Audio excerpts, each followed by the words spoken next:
नमस्कार साथियों। आज अपन आय का वृत्ताकार प्रवाह, सर्कुलर फ्लो ऑफ इनकम का अध्ययन करेंगे।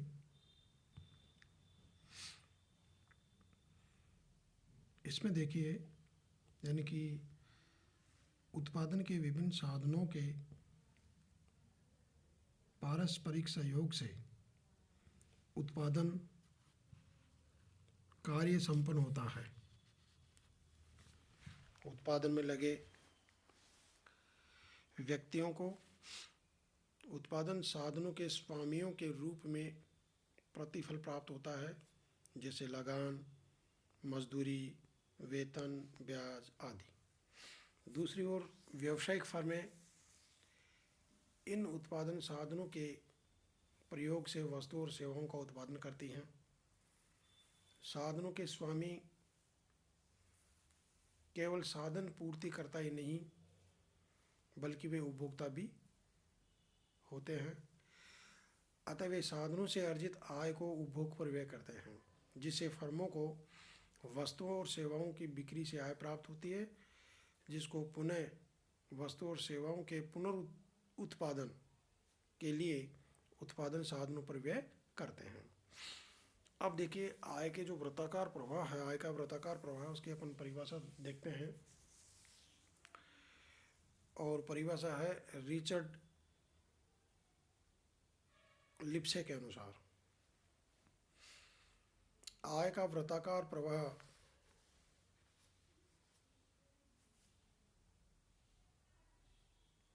फर्म और परिवारों के बीच भुगतानों व प्राप्तियों का प्रवाह होता है। इसमें एक और आय प्राप्त होती है तो दूसरी ओर व्यय भी होता है। साथ ही अर्थव्यवस्था में आय व व्यय में संतुलन स्थापित होता रहता है। ये थी रिचर्ड लिप्से के अनुसार आय के वृत्ताकार प्रवाह की परिभाषा।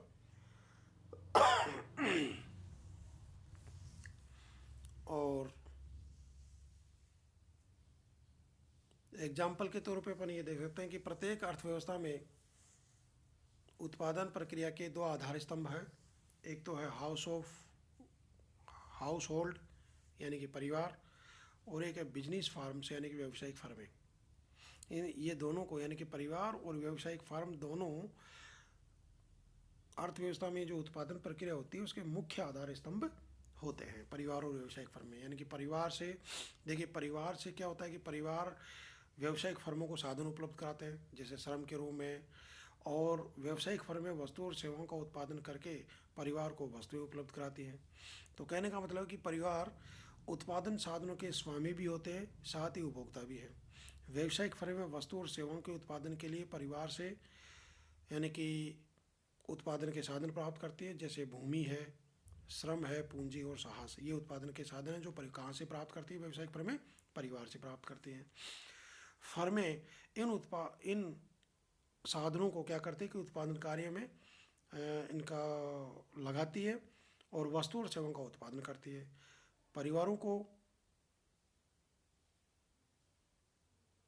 उत्पत्ति साधनों के पूर्तिकर्ता के रूप में प्रतिफल प्राप्त होता है, जैसे लगान, मजदूरी, ब्याज और लाभ के रूप में इनको प्रतिफल प्राप्त होता है। और ये जो प्रतिफल है यह फर्मों की दृष्टि से क्या है? उत्पादन लागत है, लेकिन परिवारों के लिए यह आय है। परिवार उपभोक्ता के रूप में इस आय को व्यय करते हैं, जिसके बदले में फर्में वस्तु और सेवाओं का क्रय करती हैं, नहीं विक्रय करती है, वस्तु और सेवाओं का विक्रय करती है, यानी कि बेचती है। परिवारों का उपभोग व्यय उनके जीवन निर्वाह लागत को व्यक्त करता है, परंतु व्यावसायिक फर्मों के लिए ये व्यावसायिक प्राप्तियां हैं। इस प्रकार आय प्राप्ति एवं व्यय का क्रम चलता रहता है और आय का प्रवाह परिवार और व्यावसायिक फर्मों के मध्य निरंतर चलता रहता है। अब देखिए, आय का वृत्ताकार प्रवाह है, इसका अपन अध्ययन करते हैं। एक तो बंद अर्थव्यवस्था में आय का वृत्ताकार प्रवाह और एक होता है खुली अर्थव्यवस्था में आय का वृत्ताकार प्रवाह। तो सबसे पहले अपन बंद अर्थव्यवस्था में आय का वृत्ताकार प्रवाह का अध्ययन करते हैं। इसमें देखिए आप, बंद अर्थव्यवस्था, सबसे पहले बंद अर्थव्यवस्था की परिभाषा देखिए क्या होती है। बंद अर्थव्यवस्था क्या होती है, यानी कि बंद अर्थव्यवस्था उस अर्थव्यवस्था को कहा जाता है जिसकी आर्थिक गतिविधियां अपने देश की सीमाओं तक सीमित है। ऐसी अर्थव्यवस्था का कोई अंतर्राष्ट्रीय आर्थिक संबंध नहीं होता है, साथ ही विदेशों से किसी प्रकार का कोई लेन देन नहीं होता है। और ऐसी अर्थव्यवस्था में आय के वृत्ताकार प्रवाह के चार प्रमुख घटक होते हैं। पहला है परिवार, दूसरा है व्यावसायिक फर्म, तीसरा है सरकार, चौथा है पूंजी बाजार। ये चार क्या हैं, इनके प्रमुख आय के वृत्ताकार प्रवाह के चार प्रमुख घटक हैं। अब देखिए, सबसे पहले अपन परिवार को लेते हैं, यानी कि परिवार के आय प्रवाह के तीन प्रमुख स्रोत हैं।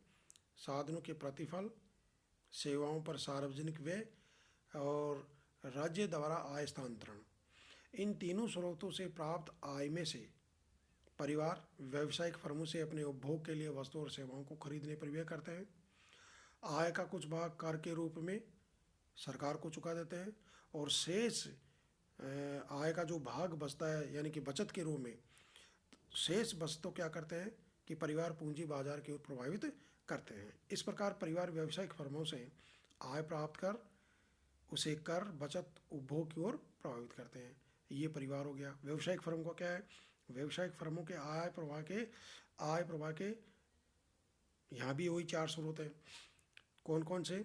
पहला है उपभोक्ताओं द्वारा व्यय, दूसरा है राज्य द्वारा वस्तु और सेवाओं पर व्यय, तीसरा है राज्य द्वारा प्रदत्त अनुदान और सहायताएं, और तीसरा है पूंजी बाजार से विनियोग हेतु प्राप्तियां।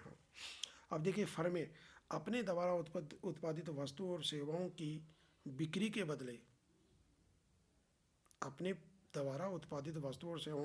के बदले उपभोक्ताओं से, राज्य से आय प्राप्त करती है। क्योंकि जो फर्में वस्तु और सेवाओं का उत्पादन करती है, उनको फर्में किन को बेचती है? वो उपभोक्ताओं को बेचती है और सरकार राज्य को बेचती है।